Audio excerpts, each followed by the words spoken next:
বন্ধুরা, আসলে না আমি একটা ভেড়া এঁকে মানে এই কাগজের মধ্যে, তারপরে এই কাঠের মধ্যে বেশ সুন্দর করে এটাকে লাগিয়ে ঠাগিয়ে পরে দেখছি ভেড়াটা অ্যাকচুয়ালি এটা কোন দেশের ভেড়া হয়েছে কি জানি রে বাবা। আর সব থেকে বড় কথা, কি ভয়ানকভাবে আমার দিকে তাকিয়ে আছে, মানে রাগ দেখাচ্ছে। ও চিন্তায় পড়ে গেছে যে আমার কী বানাচ্ছে। আর এই তুলোগুলো দিয়েছি না, মানে লেজটাও হয়নি, পাগুলোও হয়নি, বুঝতে পারছি না কি, আবার কান ফান ঢেকে গেছে। মানে ও মাথাটা দেহের মধ্যে লুকানোর চেষ্টা করছে, এরকম লাগছে দেখতে। আসলে আমি চেয়েছিলাম অন্যরকম বানাতে, হয়ে গেছে আর এক রকম।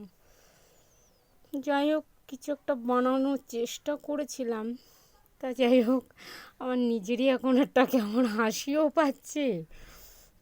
আর সবথেকে বড় কথা, ওই এমনভাবে তাকিয়ে আছে, অনেক দুঃখী দুঃখী লাগছে।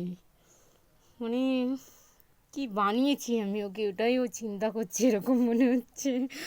আপনারা প্লিজ আমাকে একটু, ভেড়া আমি আঁকতে পারি না, তবু চেষ্টা করেছি। আর এটা ভেড়া হয়নি, কি যে হয়েছে, হায় ঈশ্বর। আর এই লোমগুলো তো বেশি হয়ে গেছে। কালার যে কি দেব সেটাও বুঝিনি। যাই হোক, আপনারা একটু কমেন্ট করে বলবেন এটা কোন দেশের ভেড়া।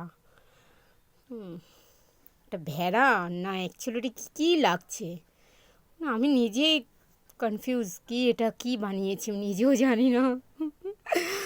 যাই হোক, প্লিজ আপনারা একটু কমেন্ট করবেন, বলবেন।